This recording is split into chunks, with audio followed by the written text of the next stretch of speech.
It's remaining about 3 days to the D-Day, the AUC elections.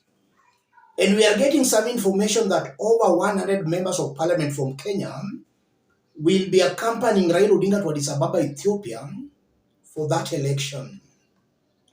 100 MPs fly to Addis for Raila's AUC polls D-Day.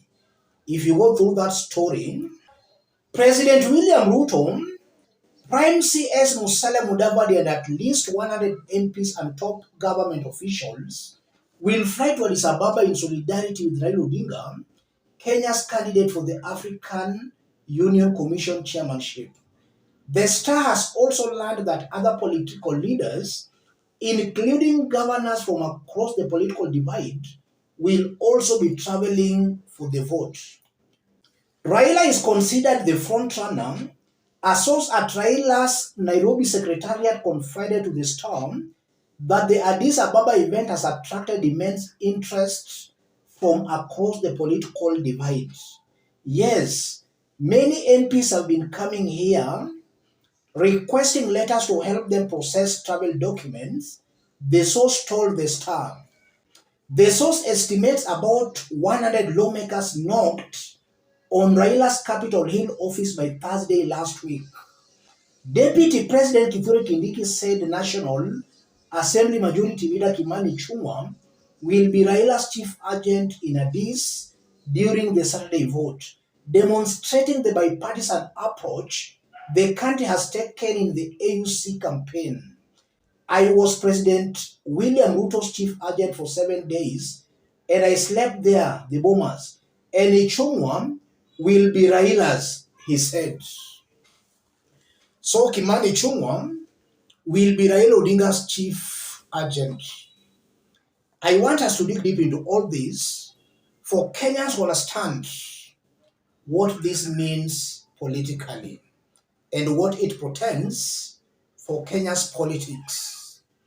If you are watching us but you are not yet subscribed, subscribe, give the video a like. Let's proceed. What's happening here, ladies and gentlemen? The delegation to Addis Ababa is already causing chills in regarding Gachagua's team. Medu, MPs going to Addis should cover own costs. That's Nyandarua senator, a closely regarding Gachagua's ally. So the big question is, does Medu really care about taxpayers? Has he been talking about corruption that has been going on in this Kenya Kwanza government for the past about 2 years when Rigathi Gachagua was in the government? Was he talking against corruption? The answer is a very big no. Medu here is clearly playing politics, and it's very unfortunate that some Kenyans will fall for such cheap political games.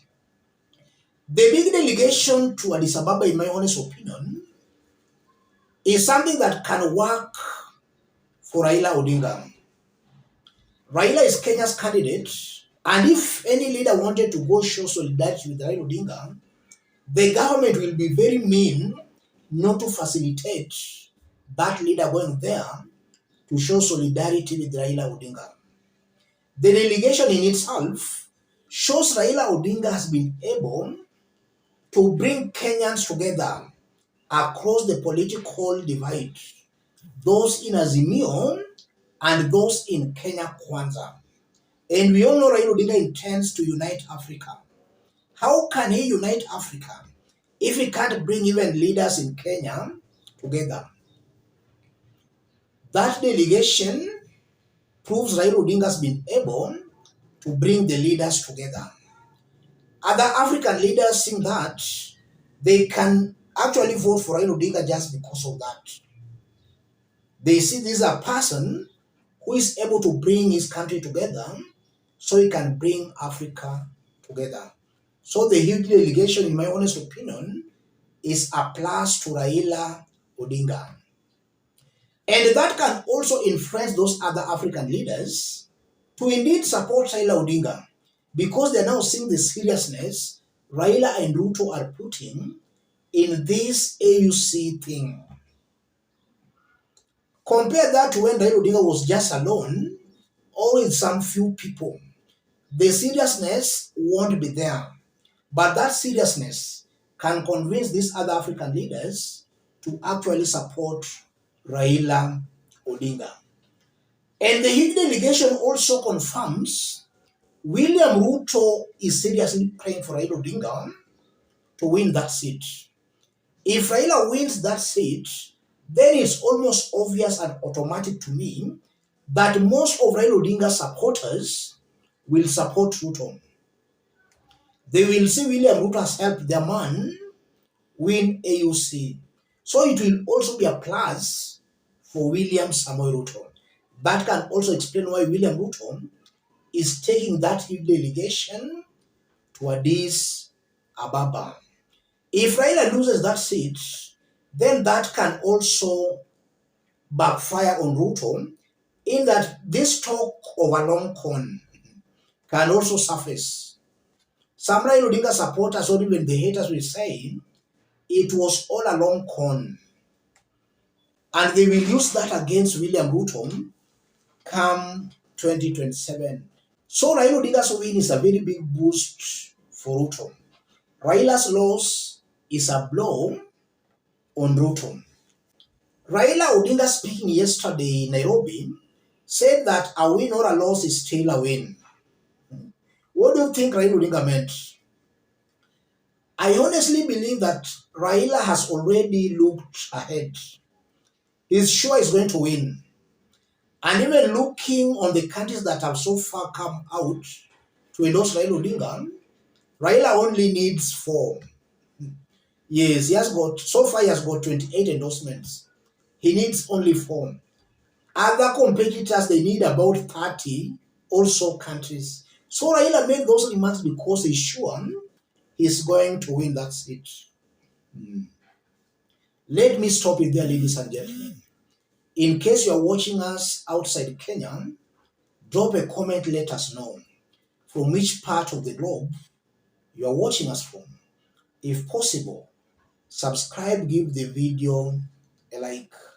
Thank you. God bless you. God bless Kenya. Thereafter, he was fired. Let's just call it what it is. He was fired from office via impeachment, and now he is on the other side. Has not stopped Since talking going since, to right? the other side, there are things that Rigathi Gachagua has now been saying from this side and talking about that administration that I left and how rotten it is and how much corruption there is and how tone deaf they are and how inconsistent they are in implementation of what we agreed that we're going to do. And he has been saying that, you know, that thing is wrong. It's the worst thing since the first volcano. Right. And I ask myself, are we saying that Rigathi Gachagua now, because he doesn't have the job of Deputy President of the Republic of Kenya, which he lost not because he wanted to exit office, but because he was pushed out, now is when he has seen that this system is rotten? Now we are saying that Rigathi Gachagua is the high priest of good governance in this country? Oh, come on. Miss me with that. Mike, drop. Imekutoka. Umesema imekutoka. Kuna ingine mabaki. Valid point. Sorry, Mariam, you want to go ahead? No, I couldn't agree more. Nikimalizia, nimesikia Aladu vile amesema. Hiyo nitaongelea kidogo. Nimesikia Aladwa na nimesikia Wanga. Dalili ya mvua nini? Dalili ya mvua ni nini? Mwenye macho haambiwi na mwenye masikio haambiwi. Sisi tuko hapo bumper to bumper, tuko pamoja. Hawa mama, mimi nataka tupange baadaye. Situmalize maombi ya baba wiki hii. Wiki mbili zikifika hivi, nataka niwe na mkutano na wamama, viongozi wa Nairobi wa ODM. Tukae, tuzungumziane. Si ndio hiyo? Tutakaa na machairman pia, tuzungumziane. Nionyeshe vile mimi ni kijana wenu tu.